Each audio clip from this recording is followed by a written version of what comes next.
Good morning class. बेटा हम आप लोगों को कंबस्शन इन स्पार्क इग्निशन इंजन पढ़ा रहे थे।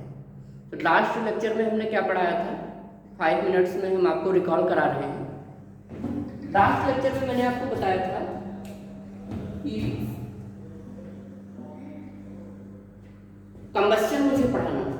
तो कंबस्शन क्या होता है, सर्टेन अमाउंट ऑफ फ्यूल है आपके पास, उसका ऑक्सीडेशन हुआ और कुछ हीट लिबरेट होगी और उसी हीट को हम मैकेनिकल एनर्जी में कन्वर्ट करेंगे और उसी मैकेनिकल एनर्जी से हम इंजन को रन करेंगे या उस इंजन को हम ऑटोमोबाइल में यूज करेंगे और ऑटोमोबाइल को मूव कराएंगे एक प्लेस से दूसरे प्लेस तक, या फिर उसको उस मैकेनिकल पावर को कहीं और यूज कर सकते हैं। तो बेसिक यहाँ पे क्या है, फ्यूल की केमिकल एनर्जी को कन्वर्ट करते थे थर्मल एनर्जी में, उसके बाद मैकेनिकल एनर्जी में। गुड। तो अब यहाँ पर हमको स्पार्क इग्निशन का इंजन का कंबस्शन पढ़ रहे थे, तो इसमें क्या पढ़ा था, अगर आपका आइडियल कंबस्शन होगा, आइडियल कंबस्शन में मैंने क्या बोला था, ये प्रेशर इस एक्सिस पे लिया और इस पे ट्रायंगल पी थीटा डायग्राम, और यहाँ पे मैंने बोला था कंप्रेशन के बाद यहाँ पर कंबस्शन हो रहा है और कंबस्शन के बाद ये एक्सपेंशन हो रहा है। A B C and D, ये आपका यहाँ पर टीडीसी।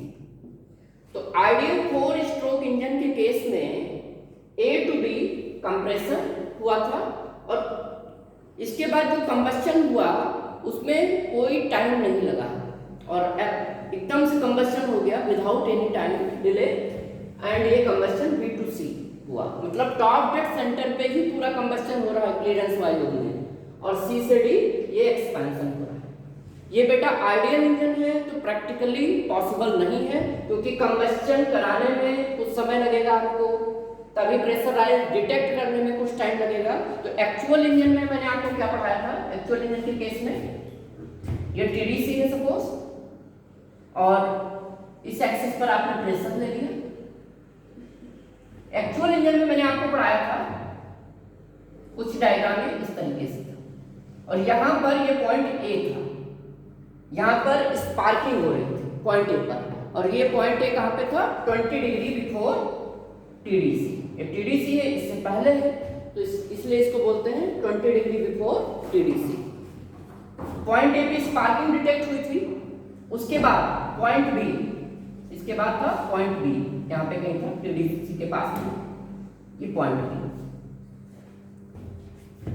पॉइंट बी पे प्रेशर राइज डिटेक्ट होता था, और ये पॉइंट बी कहाँ था, टीडीसी के बिल्कुल क्लोज था, मतलब अप्रॉक्सीमेटली 8 डिग्री बिफोर टीडीसी, और यहाँ पे प्रेशर राइज डिटेक्ट होता था, और यहाँ से बी पॉइंट से बहुत तेजी से प्रेशर राइज होता था, और ये मैक्सिमम प्रेशर राइज कहाँ पे हुआ था, टीडीसी से 12 डिग्री पे, 12 डिग्री आफ्टर टीडीसी, ये मैक्सिमम प्रेशर राइज हुआ था पॉइंट सी पे, और इधर बेटा ये एक्सपेंशन हो रहा। तो ये एक्चुअल इंजन था, सो ये एक्चुअल इंजन था, ये आइडियल इंजन था। ये actual 4 stroke engine, this one is ideal 4 stroke engine. ये कर्व आपको कब मिलेगा, ये कर्व आपको मिलेगा जब इंजन में कंबस्शन हो रहा है, वो नॉर्मल कंबस्शन हो रहा है।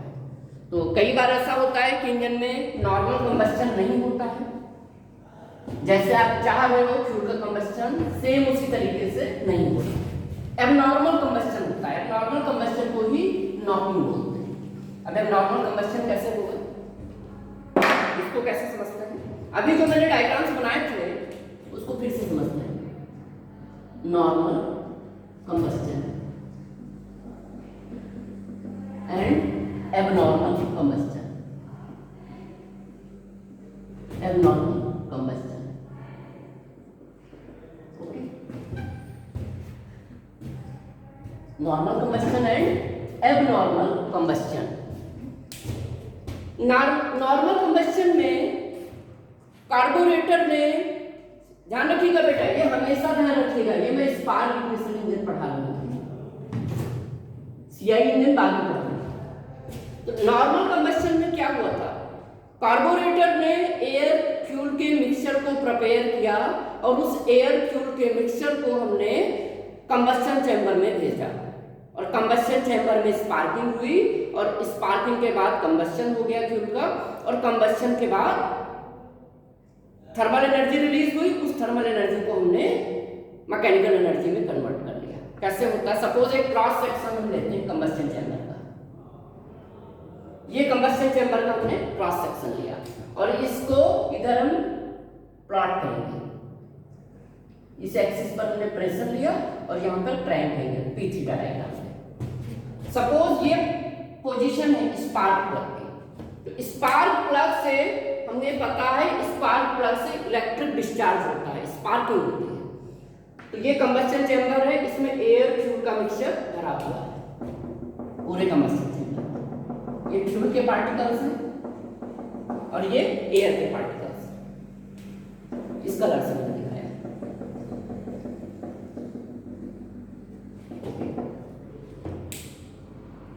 तो नॉर्मल कंबस्शन में यहां पर हमने स्पार्किंग कराई और जैसे स्पार्किंग कराएंगे तो इस पॉइंट पर स्पार्किंग हुई। इस पॉइंट को बोला जाता है न्यूक्लियस। यहां पर हियर न्यूक्लियस जनरेट्स, यहां पर न्यूक्लियस जनरेट हो गया और ये न्यूक्लियस इसका टेम्परेचर और बहुत ज्यादा होगा, आसपास के एनवायरनमेंट से इसका टेम्परेचर ज्यादा होगा क्योंकि यहां पर स्पार्किंग हुई है। तो ये इससे हीट रिलीज होगी एडजेसेंट लेयर्स में। इसके आसपास जो भी फ्यूल के पार्टिकल हैं और एयर के पार्टिकल हैं वो हीट अप हो जाएंगे और ये एनर्जी, हीट एनर्जी निकल के, ये इसका टेम्परेचर ज्यादा है, एडजेसेंट लेयर का टेम्परेचर कम है, तो ये हीट उसमें ट्रांसफर हो जाएगी। तो ये सपोज ये हीट ट्रांसफर, इसने हीट को एब्जॉर्ब कर लिया।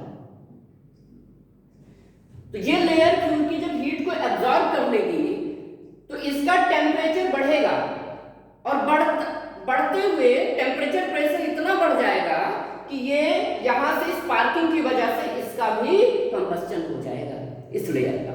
और इस लेयर का कंबस्शन होगा मतलब इसके बीच में जितना भी एयर फ्यूल का मिक्सचर था और फ्यूल से जो भी थर्मल एनर्जी रिलीज हुई थी वो सारी की सारी थर्मल एनर्जी नेक्स्ट लेयर में, सारी की सारी का मतलब मैक्सिमम पोर्शन, क्योंकि अभी सिलेंडर का बहुत ज्यादा पोर्शन हमने नहीं कवर किया है तो सिलेंडर के थ्रू हीट लॉस बहुत ज्यादा नहीं होगा, तो मैक्सिमम पोर्शन नेक्स्ट लेयर में ट्रांसफर होगा। नेक्स्ट लेयर में कैसे ट्रांसफर होगा? ये जो एयर फ्यूल का मिक्सचर इस लेयर में है तो ये भी हीट को एब्जॉर्ब करेगा और हीट को एब्जॉर्ब करेगा, इसका टेम्परेचर बढ़ेगा और इसका प्रेशर ज्यादा था, इसका प्रेशर कम था। इसका प्रेशर ज्यादा क्यों हो गया? टेम्परेचर के बढ़ने की वजह से प्रेशर इंक्रीज किया। तो ये प्रेशर ज्यादा, ये प्रेशर कम है, तो ये प्रेशर इक्वलाइज करने की कोशिश करेगा और इसी प्रेशर इक्वलाइज करने की कोशिश की वजह से, प्रेशर को मेंटेन करने की वजह से, ये हाई प्रेशर है, ये लो प्रेशर है, तो ये एक वेव बनेगी, फ्लेम फ्रंट आगे की तरफ मूव करेगा। इसके लिए रिस्पांसिबल कौन है? Pressure difference. मैं फिर से बता रहा हूं, फ्लेम फ्रंट को आगे बढ़ाने के लिए रिस्पांसिबल कौन है बेटा? Pressure difference between this flame front end this flame front. दोनों फ्लेम फ्रंट के बीच, अभी ये फ्लेम फ्रंट नहीं हुआ था, अभी तो एयर फ्यूल का मिक्सचर है, ये फ्लेम फ्रंट हुआ और इस फ्लेम फ्रंट का प्रेशर टेम्परेचर ज्यादा है और इधर प्रेशर टेम्परेचर कम है, तो इसी प्रेशर की वजह से ये आगे बढ़ेगा। और टेम्परेचर क्यों आगे बढ़ेगा? क्योंकि ये हीट इसमें से निकल के ये नेक्स्ट लेयर एब्जॉर्ब कर लेगी और इस तरीके से इस लेयर में भी कंबस्शन हो जाएगा और ये नेक्स्ट लेयर में हीट का ट्रांसफर करेगी और इसी तरीके से ये लेयर वाइज कंबस्शन होता चला जाएगा, पूरे के पूरे फ्यूल का कंबस्शन हो जाएगा। तो बेटा यहां पर देखिए, यहां पर जो हमने फ्यूल यूज किया इसके अंदर, तो उसका कंबस्शन किस तरीके से हो रहा था? इस पोर्शन में इग्निशन लैग ज्यादा रहा। ज्यादा क्यों रहा? क्योंकि प्रिपेयर किया अपने आप को फ्लेम में, प्रिपेयर एयर फ्यूल मिक्सचर अपने आप को प्रिपेयर कर रहा है कंबस्शन के लिए। और इसके बाद इस पोर्शन से जैसे हम आगे बढ़े तो ये पोर्शन में फ्लेम प्रोपोगेट बहुत तेजी से हुई, फ्लेम की स्पीड सबसे ज्यादा मुझे यहां से यहां तक मिली। क्यों मिली? क्योंकि बेटा इसमें ज्यादा अमाउंट में हीट एनर्जी रिलीज हो रही है, और ज्यादा अमाउंट में हीट रिलीज होगी तो ज्यादा अमाउंट में हीट एनर्जी कंज्यूम होगी नेक्स्ट लेयर में। और यहाँ पर सिलेंडर के थ्रू हीट लॉस मिनिमम था, क्योंकि सिलेंडर का पोर्शन इतना ही तो कवर किया था फ्लेम फ्रंट ने, और यहाँ पर थोड़ा सा बढ़ गया, और यहाँ पर मैक्सिमम सिलेंडर कवर हो गया, मतलब यहाँ पर इसके थ्रू हीट लॉस मैक्सिमम हो गया। तो इसका मतलब जो हीट एनर्जी रिलीज हो रही है लास्ट में, उसका मैक्सिमम पोर्शन कहाँ चला जा रहा है, कूलिंग में चला जा रहा है। तो इसी वजह से फ्लेम फ्रंट की स्पीड यहाँ पे स्लो रहती है, लास्ट में स्लो रहती है, और फ्लेम फ्रंट की स्पीड बीच में बहुत तेज रहती है। अब ये फ्लेम फ्रंट जैसे आगे बढ़ रहा है, तो प्रेशर और प्राइम कैंडल के माध्यम से हम इसको कैसे समझेंगे, तो इसको प्रेशर ट्रांसड्यूसर इनकॉर्पोरेट कर देते हैं, और उसके डिफ्लेक्शंस को सीआरओ पर हम प्लॉट कर लेते हैं। तो उसी को मैं यहाँ पे दिखा रहा हूँ। सबसे स्टार्टिंग में कुछ इस तरीके से, ये मैक्सिमम और ये इस तरीके से, मतलब ये आपका टीडीसी है, और टीडीसी टॉप डेड सेंटर जो डायग्राम अभी मैंने पहले बनाया था नॉर्मल कंबस्टन का, एक्चुअल कंबस्टन का, वही डायग्राम है, ठीक है। यहां पर कहीं स्पार्किंग होगी, स्पार्किंग के बाद यहां पर ए पॉइंट स्पार्किंग होगी, स्पार्किंग के बाद यहां से क्लियरली डिटेक्ट होगा प्रेशर इंक्रीज, ये पॉइंट यहां पर मैक्सिमम प्रेशर होगा, इस पॉइंट पर ये मैक्सिमम प्रेशर होगा, और उसके बाद ये आफ्टर कंबस्शन हो जाएगा। मतलब ये ग्राफ हमको बिल्कुल स्मूथ ग्राफ मिलेगा, तो इसको बोला जाता है नॉर्मल कंबस्शन। अब बात आती है एबनॉर्मल कंबस्शन की। एबनॉर्मल कंबस्शन में क्या होता है, एक यही वाला क्रॉस सेक्शन हमने यहां पे ले लिया, और यहां पे स्पार्क प्लग से स्पार्किंग हुई, और इसको हम इधर प्लॉट करेंगे प्रेशर है प्राइम कैंडल पी थीटा है। यहां पे स्पार्किंग हुई, स्पार्किंग होने के बाद ये न्यूक्लियस जनरेट हुआ, और न्यूक्लियस से हीट रिलीज हो गई एडजेसेंट लेयर में, और इस लेयर का कंबस्शन हो गया, और यहां पर ये फ्लेम फ्रंट जनरेट हो गया। फ्लेम फ्रंट किसे बोलते हैं, फ्लेम फ्रंट उसको बोलते हैं इधर अनबर्न, इधर कंबस्शन के बाद वाला मिक्सचर है, मतलब इधर के मिक्सचर का कंबस्शन हो चुका है, और इधर एयर फ्यूल मिक्सचर है जिसका कंबस्शन होगा। अब ये नेक्स्ट लेयर में ट्रांसफर करेगा हीट, और प्रेशर डिफरेंस की वजह से ये फ्लेम फ्रंट आगे की तरफ मूव करेगा। तो ये फ्लेम फ्रंट बेटा जैसे जैसे आगे मूव कर रहा है, वैसे वैसे इधर के मिक्सचर का भी कंप्रेशन हो रहा है, और कंप्रेशन होने की वजह से हमको पता है जब हम कंप्रेशन करेंगे तो ये फिक्स्ड वॉल्यूम तो है इस समय सिलेंडर का, आपको दिख रहा है फिक्स वॉल्यूम। वैसे पिस्टन सिलेंडर असेंबली में क्या होता है, पिस्टन आपका मूव करता है, और सारा का सारा आपके लिए डिजायरेबल क्या है, सारा का सारा combustion process top dead centre पे होना चाहिए। टॉप डेड सेंटर पे मतलब क्लियरेंस वॉल्यूम पे। किस इंजन के केस में, आपको मैंने पढ़ाया था ना, पेट्रोल इंजन, डीजल इंजन, तो पेट्रोल इंजन के केस में डिजायरेबल है। तो ये अगर आइडियल कंडीशन की बात करें तो कंबस्शन चैम्बर मतलब क्लियरेंस वॉल्यूम में ही कंबस्शन होना चाहिए।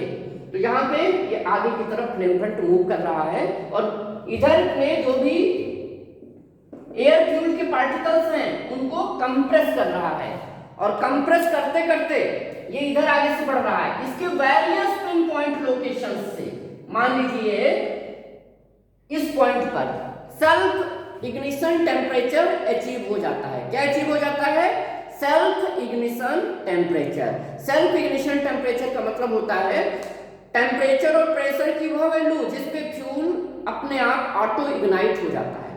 तो यहां पर एक और न्यूक्लियस प्रोड्यूस हो गया, यहां पर एक और न्यूक्लियस प्रोड्यूस हो गया, और वो जो न्यूक्लियस प्रोड्यूस हुआ है, क्यों प्रोड्यूस हुआ है? Because of the auto ignition. Auto ignition की वजह से यहां पर कोई स्पार्क प्लग नहीं लगा, यहां तो आपने स्पार्क प्लग से स्पार्किंग की थी, but here auto ignition takes place, और due to this auto ignition another flame front is generated and start propagating, और ये फ्लेम फ्रंट भी बेटा प्रोपोगेट करना स्टार्ट कर दिया इधर से। तो इधर से ये फ्लेम फ्रंट जा रहा है, प्रेशर वेव जा रही है, और उधर से वो फ्लेम फ्रंट आ रहा है। तो बेटा दोनों फ्लेम फ्रंट आपस में यहां पे देखिएगा इस पोर्शन में, ये पोर्शन, ये पोर्शन, इस पोर्शन में दोनों फ्लेम फ्रंट आपस में टकरा गए। दो प्रेशर वेव्स जब भी टकराएंगे आपस में, बहुत सीवियर साउंड निकलता है, मेटालिक साउंड, जिसको बोला जाता है नॉकिंग।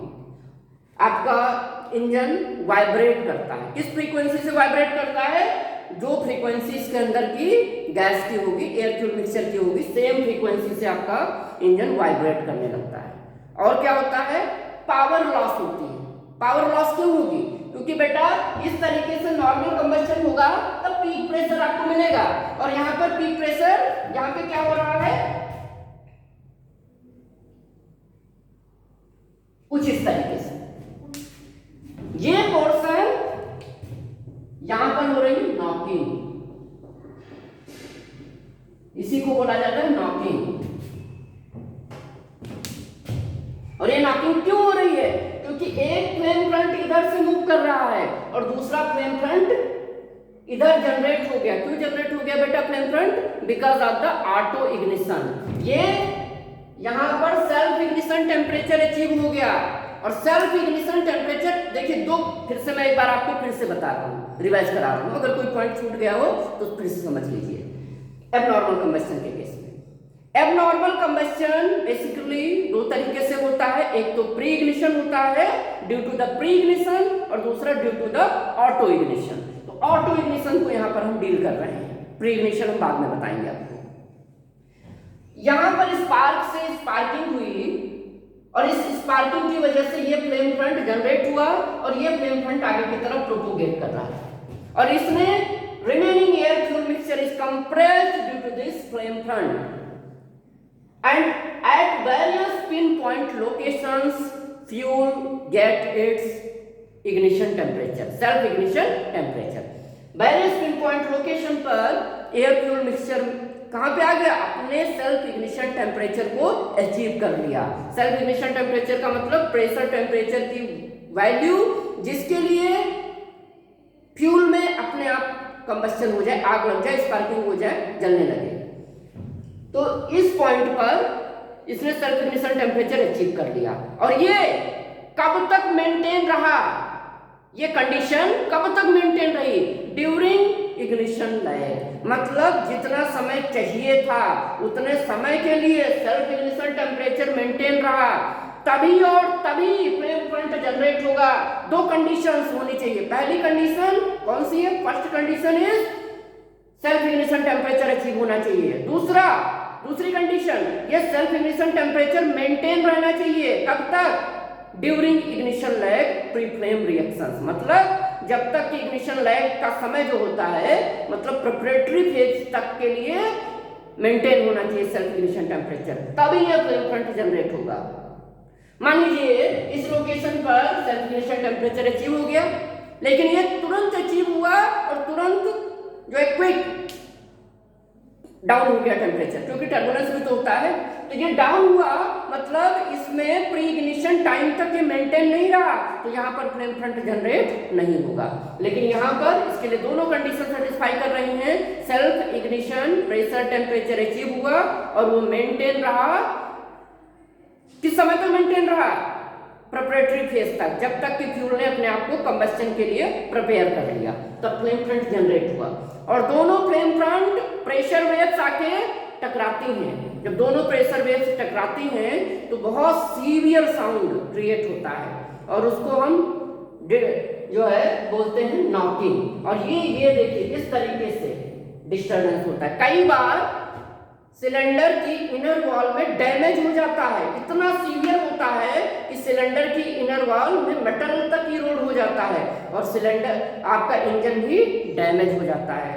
तो नॉकिंग की वजह से क्या क्या होगा, इसका फर्क क्या पड़ेगा? पहली चीज तो आपको वहां पर पावर लॉस होगा, पीक प्रेशर देखिए वहां पे पावर लॉस होगा। दूसरा, स्मूथ रनिंग नहीं होगी इंजन की। और थर्ड, मैकेनिकल डैमेज। इसके कॉन्सिक्वेंसेस क्या हैं? First consequence power loss, second is smooth running नहीं होगी, और third one is yes correct, ठीक है। तो तीनों हो गए मैकेनिकल डैमेज, तो मैकेनिकल डैमेज भी हो सकता है। अब नॉकिंग को अवॉइड कैसे करेंगे? तो नॉकिंग को अवॉइड करने के लिए हमारे पास इंजन्स के वेरिएबल्स बहुत सारे, प्रेशर, एयर फ्यूल, इनका क्या फर्क पड़ेगा इसको डिस्कस करेंगे। साथ में जो सबसे इंपॉर्टेंट पॉइंट है वो है 2 पॉइंट्स पे डिस्कस करेंगे। पहला पॉइंट है आपका क्वालिटी ऑफ फ्यूल,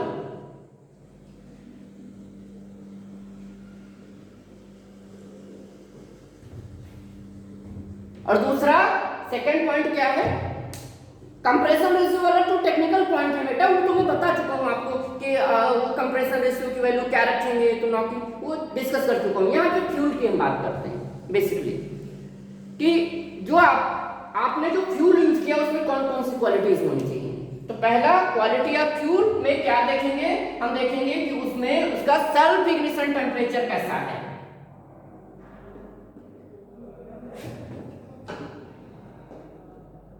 और क्या देखेंगे सेल्फ इग्निशन टेम्परेचर के साथ साथ वो प्रेपरेटरी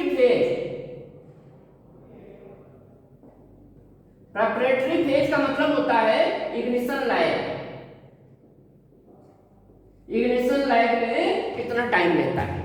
तो जो भी हम फ्यूल यूज करेंगे उसका सेल्फ इग्निशन टेम्परेचर हाई होना चाहिए। पहला केस, फ्यूल यूज कर रहे हैं उसका सेल्फ इग्निशन टेम्परेचर हाई होना चाहिए, मतलब उसमें सेल्फ इग्निशन अवॉइड करना चाहिए। दूसरी बात, प्रेपरेटरी फेज, इग्निशन लैग भी ज्यादा होना चाहिए, क्योंकि मान लीजिए सेल्फ इग्निशन टेम्परेचर अचीव भी हो गया तो इग्निशन लैग लंबा है, तो इस वजह से वो फ्लेम फ्रंट वहां पर जनरेट नहीं हो पाएगा। तो ये 2 क्वालिटीज होनी चाहिए आपके फ्यूल में, और ये दोनों क्वालिटीज सेटिस्फाई होगी तो नॉकिंग कम से कम होगी। ओके, तो ये नॉकिंग से रिलेटेड मैंने आपको डिस्कस कर दिया। अब कुछ वेरिएबल्स डिस्कस करेंगे जिनका नॉकिंग पर क्या फर्क पड़ता है।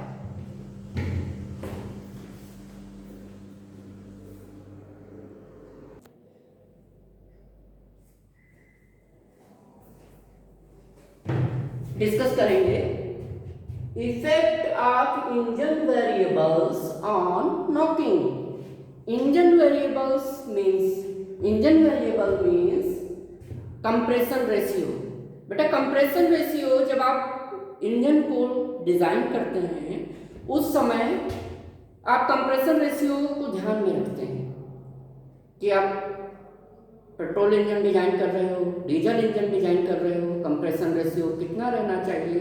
वेरिएबल कंप्रेशन रेशियो इंजन से टेस्ट किया जाता है, नॉक लिमिटेड कंप्रेशन रेशियो कितना होगा। तो कंप्रेशन रेशियो का फर्क पड़ता है नॉकिंग पे, तो कंप्रेशन रेशियो इंजन वेरिएबल है। ऐसे ही मास ऑफ इंडक्टेड चार्ज, जो आप फ्यूल की सप्लाई कर रहे हो उसकी क्वांटिटी, ये भी इंजन वेरिएबल्स में आएगा। इनलेट टेम्परेचर ऑफ मिक्सचर, ये भी इंजन वेरिएबल्स में आएगा। Temperature of combustion chamber, power output, ये सब इंजन वेरिएबल्स में आएंगे। इन्हीं को डिस्कस करना है इस क्वेश्चन में। ओके, तो इंजन वेरिएबल्स को हम 3 भागों में डिवाइड कर सकते हैं, density factor, time factor and composition factor. Density factor में फर्स्ट है कंप्रेशन रेशियो का नॉकिंग पर क्या फर्क पड़ेगा। आप बताइएगा, आप लोगों से क्वेश्चन है, कंप्रेशन रेशियो बढ़ा देने से नॉकिंग बढ़ेगी या कंप्रेशन रेशियो को बढ़ा देने से नॉकिंग घट जाएगी।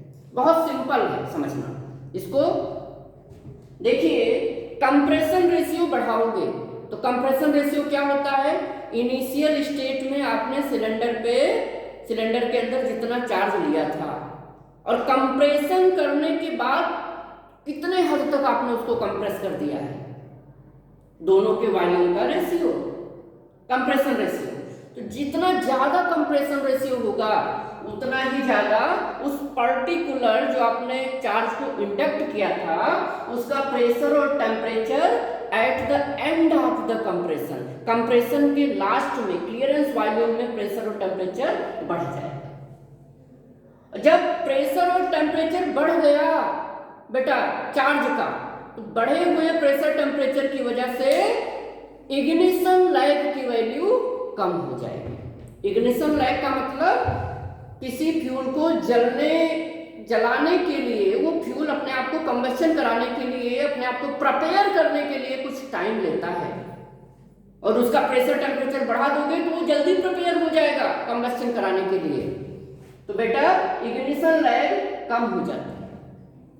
जब इग्निशन लैग कम हो जाएगी तो वेरियस पिन पॉइंट लोकेशन पर सेल्फ इग्निशन टेम्परेचर अचीव हो गया और इग्निशन लैग भी कम है, तो वहां पर फ्लेम फ्रंट जनरेट हो जाएगा।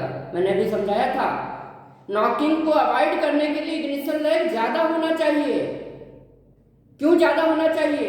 क्योंकि इग्निशन लैग कम होगा तो भले ही सेल्फ इग्निशन टेम्परेचर अचीव हो गया, लेकिन वो इग्निशन लैग के ड्यूरेशन से कम टाइम तक अगर रहेगा तो फ्लेम फ्रंट जनरेट नहीं होगा। लेकिन यहाँ पर इग्निशन लैग ही कम हो गया तो अब सेल्फ इग्निशन टेम्परेचर जहां जहां पे अचीव हो जाएगा कंबस्शन चैम्बर के अंदर, वहां पर फ्लेम फ्रंट जनरेट हो जाएगा और वो नॉकिंग करेगा, क्योंकि फ्लेम फ्रंट वहां से जनरेट होकर प्रोपोगेट करेगा, फ्लेम फ्रंट टकराएंगे और नॉकिंग होगी। तो कंप्रेशन रेशियो को बढ़ाने से नॉकिंग होती है। इसको दूसरे तरीके से भी समझ सकते हैं। कंप्रेशन रेशियो को इंक्रीज करेंगे तो डेंसिटी बढ़ेगी, क्योंकि जो मास आपने इंडक्ट किया था उसकी डेंसिटी इंक्रीज हो जाएगी, और डेंसिटी इंक्रीज करने से क्या होगा? Pre flame reaction of and charge. इसका मतलब ये हुआ कि ज्यादा अमाउंट में एनर्जी रिलीज हो रही है ज्यादा डेंसिटी होने की वजह से, और उसकी वजह से फर्क क्या पड़ेगा? इग्निशन लैग डाउन हो जाएगा, और इग्निशन लैग डाउन होने की वजह से नॉकिंग इंक्रीज हो जाएगी। ठीक है, क्योंकि डेंसिटी इंक्रीज करने से क्या होगा? पर्टिकुलर उसी वॉल्यूम के लिए डेंसिटी मान लीजिए डिक्रीज हो गई, तो अब ज्यादा अमाउंट में प्रेशर और टेम्परेचर रिलीज हो रहा है, प्रेशर टेम्परेचर बढ़ गया, और प्रेशर टेम्परेचर बढ़ने से इग्निशन लैग कम हो जाती है, इसी वजह से नॉकिंग इंक्रीज हो जाएगी। या फिर क्या है, प्रेशर टेम्परेचर बढ़ने की वजह से हीट रिलीज हो रही है और वो जल्दी से एब्जॉर्ब हो रही है, और जल्दी से एब्जॉर्ब हो जाएगी तो नॉकिंग प्रोड्यूस होगी। ओके, नॉकिंग बढ़ेगी। दोनों तरीके से समझ सकते हैं। नेक्स्ट देखिएगा, मास of the inductor charge. Okay, अगर आप चार्ज का मास बढ़ा दो, मतलब फ्यूल की क्वांटिटी को बढ़ा दो, तो इसका क्या फर्क पड़ेगा फ्यूल की क्वांटिटी का? चलिए आप लोग बताइए, सोच के बताइए। फ्यूल की क्वांटिटी को इंक्रीज करेंगे तो क्या फर्क पड़ेगा? सोचिए।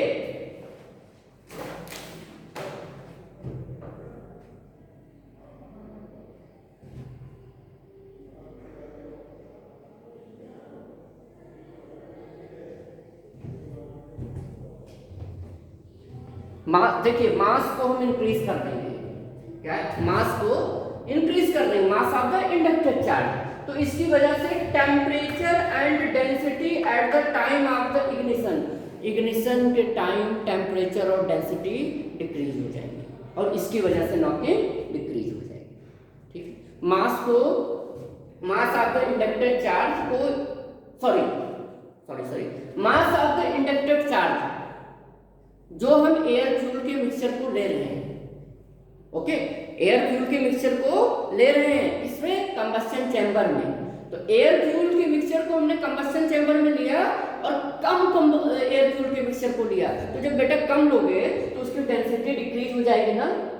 तो जब डेंसिटी डिक्रीज हो जाएगी तो नॉकिंग में डिक्रीज हो जाएगी, क्योंकि यहाँ हमने क्या कहा था? डेंसिटी बढ़ेगी तो नॉकिंग बढ़ेगी, डेंसिटी कम होगी तो नॉकिंग कम हो जाएगी। और डेंसिटी कम क्यों होगी? क्योंकि बेटा वॉल्यूम तो फिक्स है, मास कम कर रहे हैं, तो डेंसिटी क्या होती है? मास per unit volume. Volume fix है, मास कम मास एंटर कराओगे, डेंसिटी कम होगी, डेंसिटी कम होगी, प्रेशर टेम्परेचर कम होगा, और प्रेशर टेम्परेचर कम होगा तो नॉकिंग रिड्यूस हो जाएगी। बहुत सिंपल है ये, बहुत ही सबसे सिंपल है ये अपने आप पैरामीटर्स बता सकते हो सोच के, बहुत आसान है। इधर देखिएगा, inlet temperature of the mixture.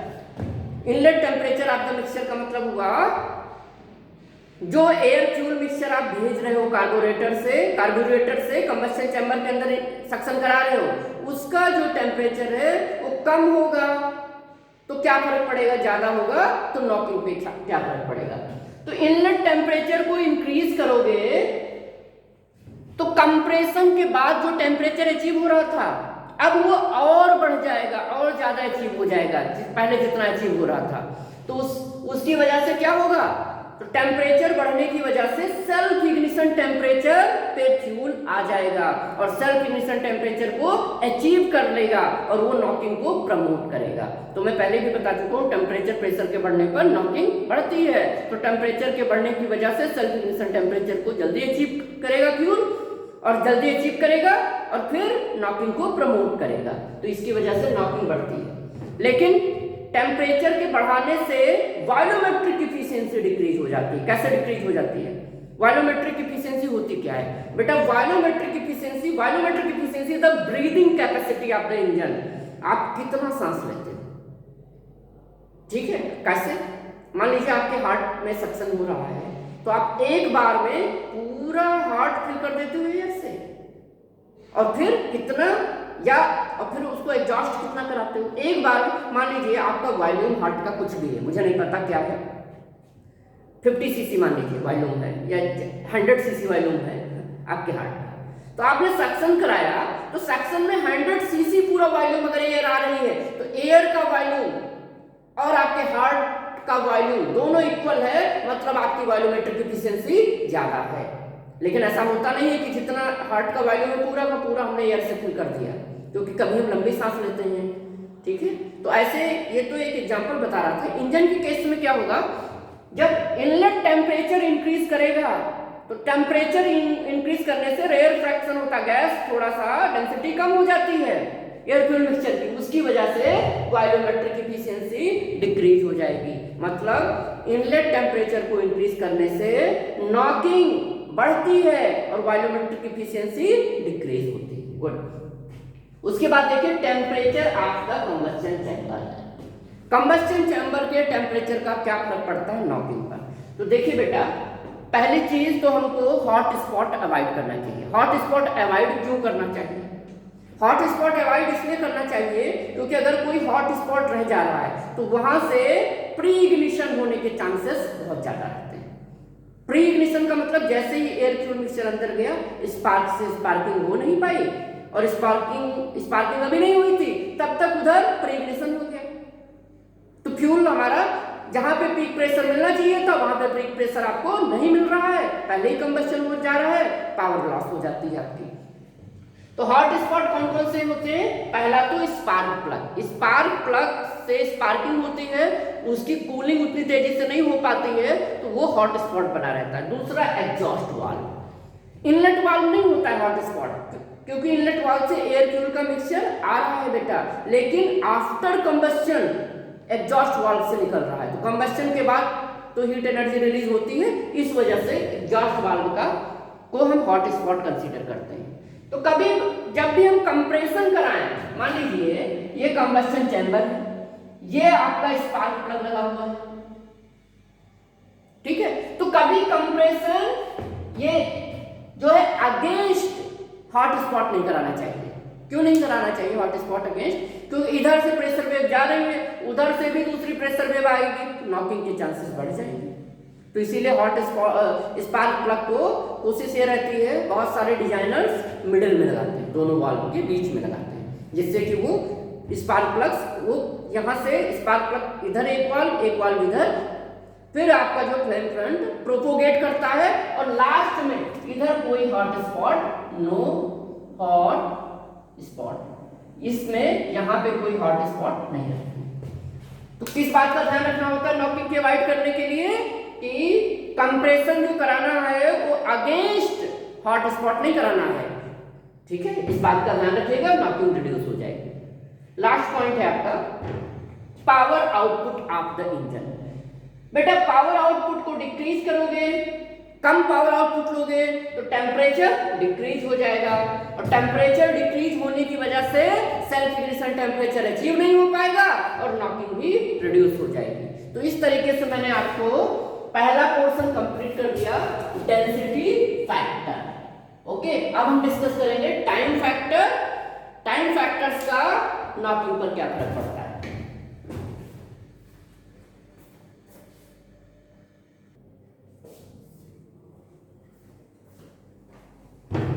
Second one is the time factor. पहले डेंसिटी फैक्टर डिस्कस कर दिया, अब डिस्कस करेंगे टाइम फैक्टर। टाइम फैक्टर में फर्स्ट वन इज द टाइमोजेस। टर्बुलेंस मैंने आपको क्या समझाया था, एयर फ्यूल मिक्सचर को आपस में मिक्स करने के लिए, उनकी फिजिकल इंटरमिंगलिंग करने के लिए हम टर्बुलेंस को प्रोवाइड करते हैं। टर्बुलेंस डिजायरेबल होता है। टर्बुलेंस किस पर डिपेंड करता है, design of combustion chamber. Combustion chamber इस तरीके से डिजाइन किया जाता है कि वो मैक्सिमम टर्बुलेंस प्रोवाइड कर सके।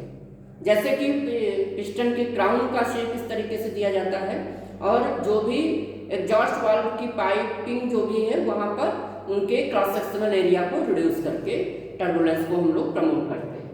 दूसरा, इंजन स्पीड। इंजन की स्पीड बढ़ने पर टर्बुलेंस बढ़ता है। तो दो चीजों पर टर्बुलेंस डिपेंड करता है। टर्बुलेंस बढ़ने पर फ्लेम की स्पीड बढ़ेगी, जो फ्लेम फ्रंट है उसकी स्पीड बढ़ेगी। टर्बुलेंस के इंक्रीज होने पर फ्लेम फ्रंट की स्पीड इंक्रीज होगी, और फ्लेम फ्रंट की स्पीड जितनी तेज होगी, जितनी जल्दी कंबस्शन चैम्बर को कवर करेगा, नॉकिंग को उतना कम समय मिलेगा और उतनी कम नॉकिंग होगी। तो टर्बुलेंस को इंक्रीज किया, उसकी वजह से क्या हुआ, फ्लेम जल्दी प्रोपोगेट कर गई, जल्दी कंबस्शन चैम्बर को कवर कर गई, क्विक कंबस्शन चैम्बर को कवर कर गई, और नॉकिंग को होने के लिए समय नहीं मिला, तो नॉकिंग रिड्यूस हो गई। और ऐसा नहीं है कि टर्बुलेंस बहुत ज्यादा बढ़ा दिया तब भी डिजायरेबल है। एक टर्बुलेंस को एक सर्टेन अमाउंट तक बढ़ाते हैं, बहुत ज्यादा एक्सेसिव अमाउंट में टर्बुलेंस नहीं बढ़ाते हैं कि हमेशा टर्बुलेंस बढ़ाते चले गए, वो बेनिफिशियल रहता है। बहुत ज्यादा टर्बुलेंस नहीं बढ़ाते, एक लिमिटिंग वैल्यू होती है, वहां तक टर्बुलेंस बढ़ाते हैं, तब हमारे लिए डिजायरेबल रहता है turbulence. Okay, next one is the engine speed. अभी मैंने आपको बताया था इंजन की स्पीड बढ़ाने से टर्बुलेंस बढ़ता है, और टर्बुलेंस के बढ़ने से फ्लेम स्पीड बढ़ती है, और फ्लेम स्पीड के बढ़ने से नॉकिंग को समय कम मिलता है, और समय कम मिलेगा नॉकिंग को, नॉकिंग रिड्यूस हो जाएगी। Next one is flame travel distance. Flame travel distance को मतलब फ्लेम फ्रंट को कितनी डिस्टेंस कवर किया है फ्लेम फ्रंट ने कंबस्शन चैम्बर के अंदर। तो फ्लेम ट्रेवल डिस्टेंस 3 पैरामीटर्स पर डिपेंड करती है। पहला, स्पार्क प्लग की पोजीशन क्या है। Next one, the engine size. जितना बिग साइज होगा उतनी फ्लेम ट्रेवल डिस्टेंस ज्यादा होगी। Next one is the speed of the flame front. Flame front की स्पीड जितनी तेज होगी उतनी जल्दी वो डिस्टेंस कवर कर लेगा। तो फ्लेम ट्रेवल डिस्टेंस को कम करोगे, जितना कम फ्लेम को ट्रेवल करना पड़ेगा उतना ही कम समय लगेगा, और उतना ही कम टाइम नॉकिंग के लिए रहेगा, तो नॉकिंग रिड्यूस हो जाएगी। Next one is engine size. जितना बड़ा साइज होगा इंजन का उतनी ही फ्लेम ट्रेवल डिस्टेंस ज्यादा होगी, उतना ज्यादा टाइम लगेगा, और नॉकिंग को उतना ज्यादा समय लगेगा, मतलब नॉकिंग बढ़ जाएगी। तो इंजन के साइज को बढ़ाने से नॉकिंग बढ़ जाती है। Next one is the combustion chamber shape. Combustion chamber का शेप कैसा रखें। कंबस्शन चैम्बर का शेप ऐसा रखें जिससे कि फ्लेम ट्रेवल डिस्टेंस मिनिमम हो जाए, नॉकिंग को मिनिमाइज करने के लिए। तो इसके लिए स्फेरिकल शेप बेस्ट होता है। कोई भी शेप हम लेंगे उसमें अगर हम स्फेरिकल शेप में क्या है, ये फ्लेम ट्रेवल डिस्टेंस मिनिमम हो जाएगी। तो स्फेरिकल शेप प्रीफर करते हैं टू अवॉइड नॉकिंग। नॉकिंग को अवॉइड करना है, spherical shape. Next one is the composition factor.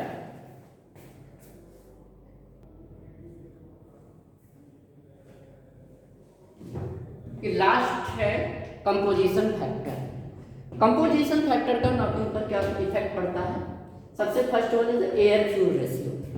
मैंने आपको ये स्टार्टिंग में समझा दिया था कि फ्लेम प्रोपोगेशन पर एयर फ्यूल रेशियो का क्या फर्क पड़ता है। मैंने बोला था, एक डायग्राम बनाया था, मैंने बोला था कि स्लाइटर रिचर मिक्सचर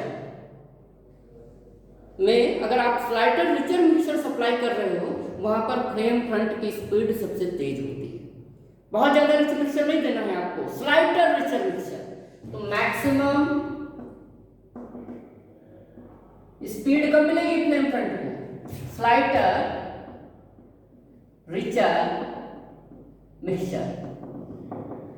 स्लाइटर रिचर मिक्सचर का मतलब 5 इक्विवेलेंस की रेशियो 1.1 से 1.2 के बीच आप सप्लाई करोगे तो फ्लेम फ्रंट की स्पीड मैक्सिमम होगी।